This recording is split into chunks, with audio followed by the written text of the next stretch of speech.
Welcome to this edition of the Million Dollar Mastermind podcast. This is where we pick the brains of high achievers from all walks of life and get their hard-earned, real-world insights on winning. I'm your host, Larry Weidel. Hello, Bobby Gocool. How are you doing today? Hey, pretty good, Larry. Pretty good. It's always good chatting with you. I'm so glad I get a chance to chat with you again today. And thanks for coming back on. You're up in Toronto today? Yes, I am in Toronto. Yes, I am. Yeah, we've talked before, and I wanted to get you back on because I like the opportunity to dig deeper, have more time to kind of dig deeper into the struggles, the situations, the mental processes that you go through, because we do the best we can when I have new guests on. But it's nice to have the opportunity to kind of dig deeper. And so as you were coming up, what do yourself, when we go through these things, it really is useful because we're able to take those lessons and pass them on to other people. So it's almost like the more you suffer on the way up, the better you are at basically building your management team. And then if you want to open offices and expand, allowing you to do that, help build independent leaders.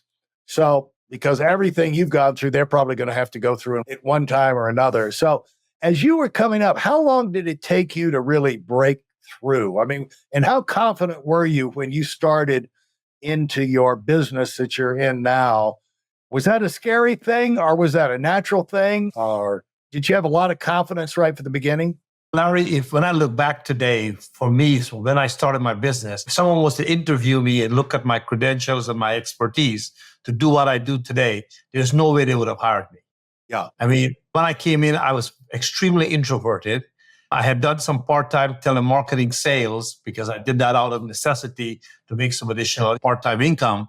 But there was no way growing up anywhere I saw myself involved in any type of sales or marketing. So when I saw this opportunity, I got excited. But when I got home and I realized what I have to do, I started to sweat. I started to get scared because this is totally foreign to me. I did not have much of a business experience. I was extremely introverted, didn't like to talk to people I didn't know. And so when I look at it, it says, I got to go talk to people I don't know. I got to go to visit people I don't know. I got to do presentations to people, and I got to convince them on something. This was scary. Like, I was the kind of guy, like, I figure, okay, and if I have something to do, I go about and I get it done myself. I know I can take care of me. Yeah. But then to get other people involved and then marketing something to them, it was very, very, very scary. Yeah. And so I kind of felt the same way. But what kept me coming back was I knew that 85% of the people in the world that made big dollars, they're in that top 1%, 10% or whatever, were in sales in one way or another, or had started in sales, had come up through the sales management, something like that. And because business is selling products, selling services, selling stuff, you got to have new customers, new clients, new markets, and then you got to fight your competition for it. It's like you're not going to go in very few things and be the only game in town. And you got to convince people to do business with you. So that process, when you say, what do people say to you? Because you hear it all the time that even they had it with Bruce Springsteen. They were interviewing Bruce Springsteen. And he said, yeah, the music business was a struggle for me and elements of it because he said, I'm an introverted guy. And I'm thinking, what? Shut up. I'm an introvert. Well, why did you pick up the guitar and get up in the mic and be the lead singer? You wanted the spotlight on you. But you do feel that's one thing to do that. It's another thing to meet and greet people and get to know people on a one-on-one basis and have confidence to just have conversations with people. And that is a skill. That is something you go through and do it enough to where you realize, the mystery's getting taken out of it. It's like when we're coming up, the beautiful girl. What do you say to the drop dead gorgeous girl? You're paralyzed with seeing how beautiful she is and everything. It's just like, just say something, she's just a person. You strike the conversation. And once you get it going, you break the ice. And usually it's a question. You can start to feel comfortable. When you say, I was introverted, what does that mean? Well, it means, Larry, like if I saw you somewhere and I didn't know you, it's almost 100% chance I would not start up a conversation. If I'm in an elevator and there's 5 people, I just cannot wait to get to my floor to get off the elevator. Wherever I was, if I didn't know someone, I was not the kind of person who was very good at making new friends. Yeah. If I was somewhere where I didn't know people, I would try to get out of that situation, to get into a situation where I would find people that I was familiar with. So I was not really good at creating new friendships, new contacts. That was not part of my strength. And why do you think you were like that? Or why do you think people are like that? Because I know that I've been pegged as a great recruiter over my lifetime, but I would never personally do a whole lot of one-on-one recruiting like some people do. I do it through an organization or recruit through people and get teams and get organizations doing it. But to go out there and just be the naturally life of the party person, that was not me, although I never saw myself as introverted, but I never saw myself as extroverted either. And so why do you think people, was there unpleasant experiences you had growing up to where people like put you back in your box when you tried to interact or what? I don't think it was people putting it back, but I think it was part of the upbringing where basically you were kind of told, don't mix with people that you don't know, you don't understand, stay within the norm, family, close friends. Why would they say that? Because I think a lot of families say that. I think a lot of people come from that. In our neighborhood, this, that, and the other. Don't do that. Why do you think they do that? Why is that helpful for a child? I think a lot of times the grown-ups who do that, I think they're sort of being more of they feel that they're protecting you. Yeah. Because they're figuring, you may probably go on there, and if you don't know who you're going to get involved with or who you're going to hang out with, maybe you could hang out with the wrong crowd and get yourself into trouble. So they try to keep you on that path within sort of a safe path where you associate with people, you're not dwelling into too much of the unknown. Yeah, and that's probably it. Most people are going through life, they're trying to be safe. They're trying not to get in trouble. They're not trying not to, there's a lot of people think you raise your head up, your head gets cut off, that type thing. But where on the other hand, and so I can see from that mentality, people that are kind of timid, holding in themselves would pass that on their children. But that's really stupid because you got to have social skills. And the smart parents are going out there with their kids and saying, here's how you meet an adult.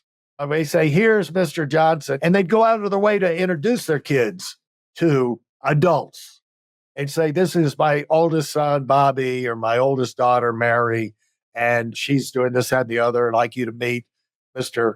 and Mrs. So and go out of their way to have their children meet and then teach the kids, don't look at the ground. If you get introduced to an adult, look them in the eye and shake their hand and have a good grip.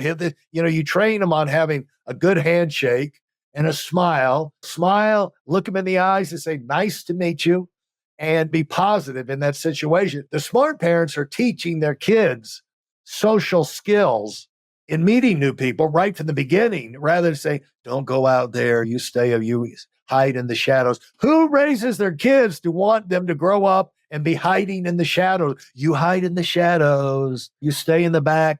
Don't let anybody, if they're important people or the president of the company, they're in charge of promoting people, you hide, you don't meet them. Nobody, that's stupid. They don't think it through, do they, Bobby?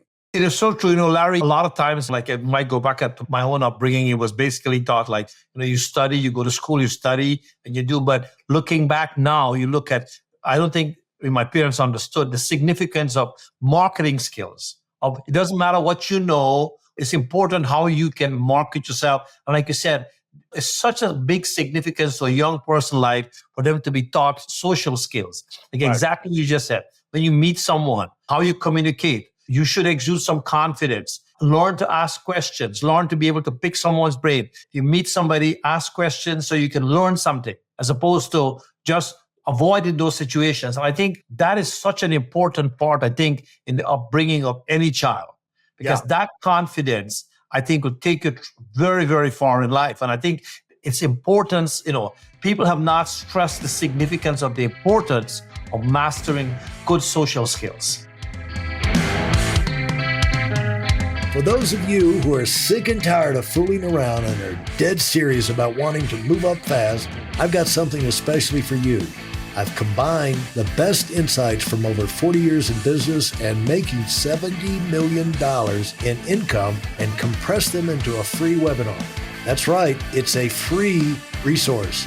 If you want to find out exactly what the concepts are that I use in coaching million dollar earners, register now at WeidelOnWinning.com.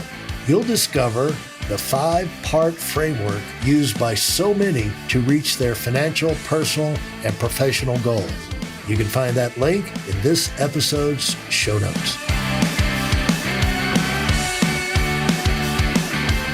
Well, it's all ignorance about winning as far as I think, Bobby. That's what we cover. That's why this podcast, I think, is popular with a certain element out there, is the fact that we kind of lift the veil on how it really is. And the smart thing to realize is, like, everybody you meet knows the attitude to have is everybody you walk by on the street, everybody you meet, anybody you talk to, they probably know something that could benefit you. They probably know somebody, they probably know something, they probably been somewhere, and they probably have some kind of information that could really benefit you if you'll take the time to kind of talk to them and let them talk and find out. But you and I run across people all the time. They just look like dorks. They just look like they got a bad attitude. Like, you got a frown and you're like that. And then you start talking to them, and all of a sudden they smile and everything changes. And then you make some kind of humorous comment. And then you find out this guy, or this lady, they're very important people, but you would never know that by looking at them. And they got a lot of personality and everything, but you just look at them in the street, you're walking by them. It's like, I'll tell you, I've done training for a zillion years. And I remember going, back in the day, everybody wore coat and ties, and we dressed up. We looked like somebody. We didn't look like all wear sweatshirts and t-shirts like everybody does now, and backpacks. But when I would go and see people, I'm used to seeing them dressed up and everything. But when we had our manager retreats, like a 3-day full-timer retreat, and by the way, I have Weidel Academy on YouTube, like 180 of these little scrawling videos that I think Bobby's aware of. That is exactly what I would put on the board way back in the day, and when I would do the whole 3 days myself in training full-timers. But Bobby, I tell you, 100%. So we would go off to some kind of YMCA camp, some kids camp, something out in the woods somewhere, and people would show up in their coats and ties. They'd show up dressed casual, and they'd look like dogs. I mean, it just, like, I can remember starting off every meeting. I'm looking at like 150, 200 people, thinking to myself, this is the sorriest group of people I have ever met in my life, because most of them come from offices all over, and I wouldn't know them.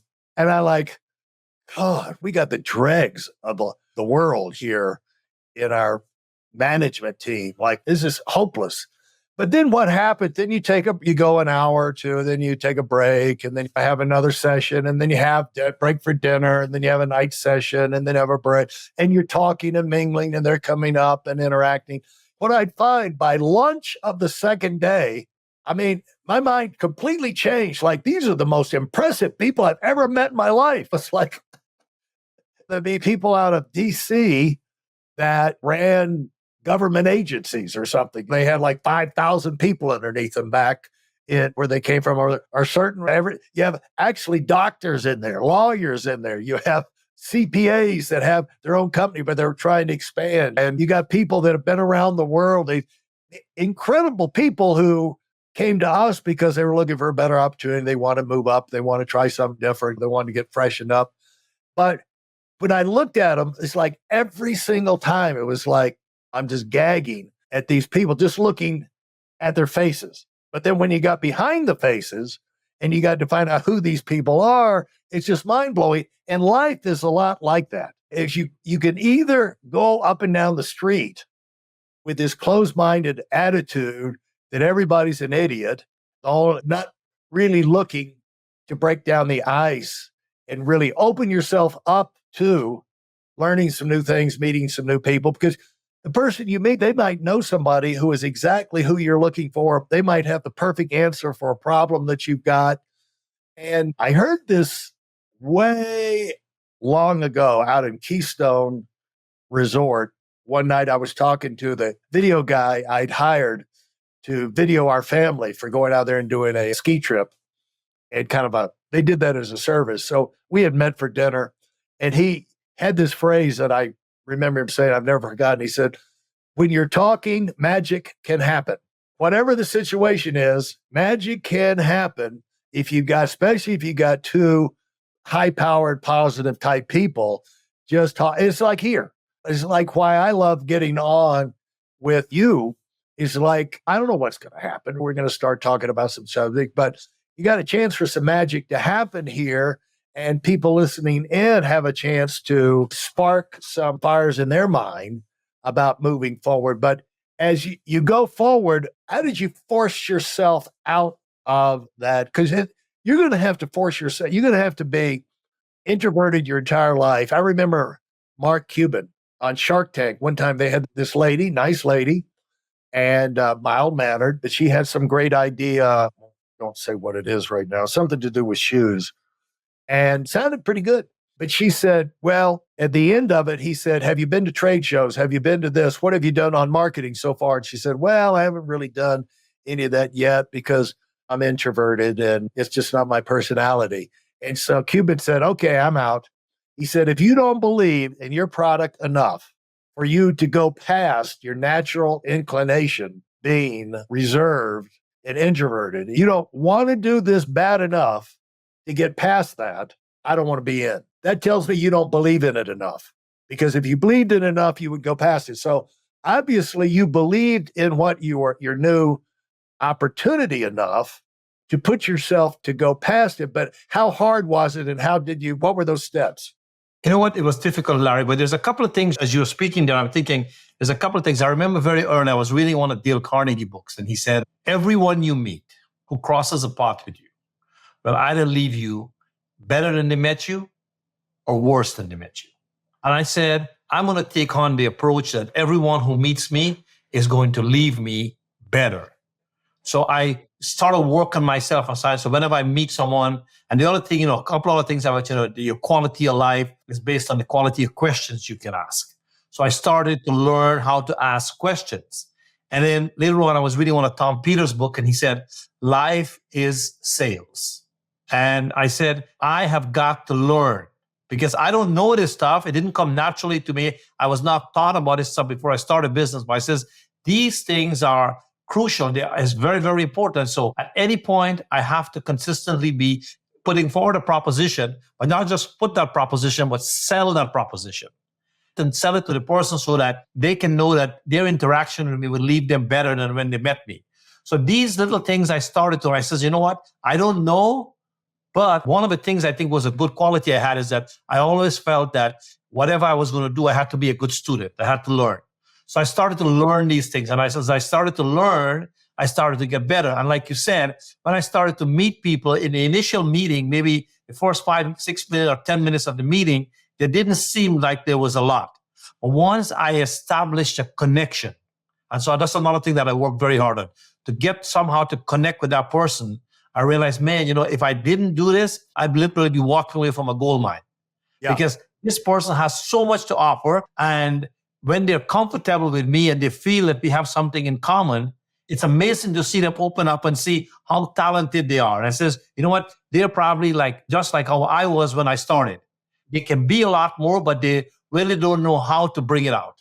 Yeah, the thing, you bring up the deal about finding something in common with them and asking questions. You don't have to feel like, I don't even know how many great salesmen there are in the world, but I'll tell you this, you can have a great career in sales and not be a master conniver, manipulator, whatever. You treat people right, be pleasant, be brief, get to the point, have a product that can do them some good, and shut up and answer questions.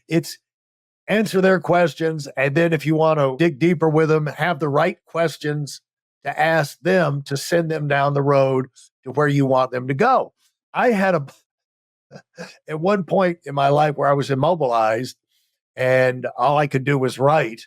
I had a list of about 40 to 60 books that I figured out I could write. And one of them was, the title is going to be Everybody's a Salesman. And the premise is that even parents are salespeople. You got to talk your kids into, you just can't beat them into everything. There's a limit to how much you can beat your kids. If you try to beat them all the time, they're just going to have a tough skin. They're okay, go ahead and whack me. The thing is, you've got to let them see how it's in their best interest and get them to buy into it so they do it not begrudgingly, but they do it with some enthusiasm. And that's going to make it successful, and that's going to make it more consistent rather than having to do it every night. And so the finding ways to motivate them in the right way. I remember but I mean, it's a skill, because I remember my youngest son, when I heard the alternate close, either this or would you like this or you like that. So, and I used that in my business, because we would go to homes and do presentations, and husband and wife together. And I decided I was only going to work 2 nights a week. If I had 2 or 3 appointments 2 nights a week, that would be plenty. And I get the rest of it done during the day. And so I would tell people, great opportunity. I've got some great things to show you. I know you're going to be excited about it. What night is better, Tuesday or Thursday? And then it would be like early or late. You'd always have alternate close. So I had my 2-year-old, and I remember trying to get him in the bath or something one night. And I went in and I said, well, look, you want to brush your teeth now or get in the bath and get in the tub and take a bath? He said, I don't want to brush my teeth or get a bath. He threw it back at my face. So in sales, you got to learn how to overcome objections and be prepared. But those are skills. You can learn those words. There are great parenting books. Now it's on social media, YouTube and Instagram, and people are geniuses out there. You don't even have to come up with it yourself, but you do have to get it. So you have to prepare yourself and get yourself tools to use, which are basically words you say in those situations. But a lot of it is connecting with people. How soon did you learn, and how did you learn that because it's like this, for people who want to know about sales, is they're not going to buy your product if they don't like your company. And if they don't like your company, if they don't like you, they're not going to like your company. So it's like, first of all, you got to get them liking you. And the best way to get them liking you is, they say, if you want to sell a car, talk about a car. You want to sell a house, talk about the house. You want to sell yourself, let them talk about themselves. You don't talk about yourself. It's the reverse. And so when you're talking to people and that's why you want to ask them questions and get them talking to you, because you're listening for something you can connect with them on, place they've been, an interest they have, something they want to do, and something in their family or their kids have done and they're getting ready to do. And then but even as you're just listening there, that's warming up the relationship, because most people don't have anybody take any time to listen to them ever. They're always interrupted at all. And so if you could get them to talk to you, they're going to like you better. Sooner or later, you're going to find something you can connect on. And then it's a matter of, they might be open to feeling good about the company you represent, the product you're selling, and wind up doing business with you. But it is a process that you go through. And how did you learn that? When I came into business, like anything else, I figured if I'm going to do this business, first of all, I knew that the business worked. I knew I will not get the success that I need unless I develop into the person who deserves that success. So I studied, learned, went to training. And what I did is that every time I went out and I met with someone, when I leave, I would sort of go back and evaluate what were some of the things that I did right, what were some of the things that I could improve on. And so every time I'm consistently I remember, like I'm always in training for the next person. So I would evaluate, if I tweak, I learn something here. But like what you said, something that I think what I also realized very early is that people like people who are interested in them. For example, when I started in Toronto is pretty diverse. I mean, we have people from all different parts of the world. And one of the things that I did is that when I started to meet people, I would ask them questions about them, their culture. Right? And I would listen maybe 15, 20 minutes, and they will tell me their family history, their culture, explain things, even take me around their apartment and show me things in their apartment or their houses that, why this is there. And I start to realize that if I spent an hour with them, the actual business transaction only took about 15 minutes. If I spent 45 minutes listening to them. And I realized the most important part of communication is listening. So I started listening to them, started asking questions, not probing about my business, but probing more about them. And they suddenly realized that I was very interested in them. And like you said, in that process, I realized what I did was they got to like me. And when people like you, they trust you, doing business with them is very easy. Yeah. And it's genuine. You're not going in there and just like, oh, I got to listen to these idiots talk about themselves. It's like you go in there with the attitude. In Toronto, there's all kind of interesting people with all kind of interesting backgrounds from all over the world. And you find a family and you say, I want to find out what their background is. And you're like genuinely interested and you get caught up in it and the time flies. And you can break the biggest barrier just by finding a common ground or something. That, like, we had a guy come in, Randy Colahoff, and he's a great, everybody just naturally loved Randy. But so he gets going, he learns the basics and he gets going in sales. And he had this family that someone invited him to him to say, listen, the husband, no, he's an ice cube. He's very belligerent, like a Marine drill sergeant, and he won't talk to you. You can go in and talk to the spouse, the wife, but he's not going to get up. So anyway, he walks in the house, wife meets him at the door, very nice, very, very friendly. They walk through and she's bringing him in, and they walk by the family room, and there's the husband, and he's in the recliner, stretched out, looking at the TV. And she goes, hey, Johnny, this is Randy. He came by to show us some things. And Bob said, it's like, didn't even turn his head. He's not going to. Randy tried to say, so Randy knew he was in trouble because he also knew he wasn't going to get any sale if they didn't both listen to it.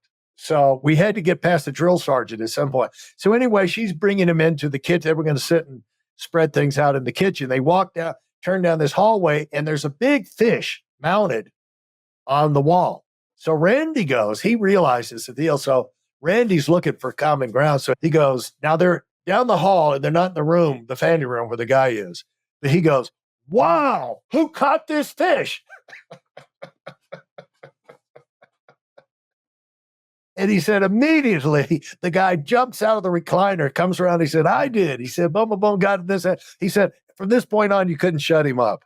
And he had to tell the story of the fish and this, that, and the other. Randy said, I understand what you're talking about because I love fishing myself. And so they hit it off and they're talking tackle and places they've been. And of course, he walked out of there with a big sale that night. But without connecting with the guy on the fish, he's dead in the water. And so I think a lot of people don't realize the value of what you just talked about there. One of the things that helped me very early, I realized that it is not just about transaction or doing sales. The most important thing is learn to connect with people.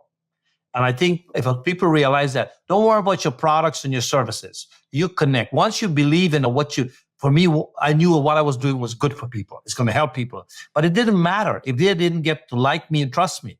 And so once they do that, and once you build that connection, it is the most important part of communication. Once you connect with people, the rest of it's very, very easy. Thank you for listening to part 1 of this episode of the Million Dollar Mastermind podcast. Commit to your personal and professional evolution with our free training video.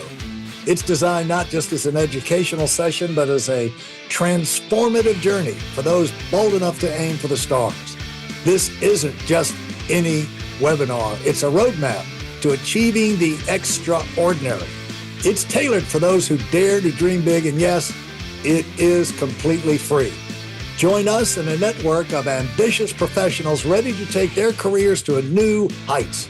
Secure your spot now at WeidelOnWinning.com, and let's unlock your potential together. Thanks for being part of this community.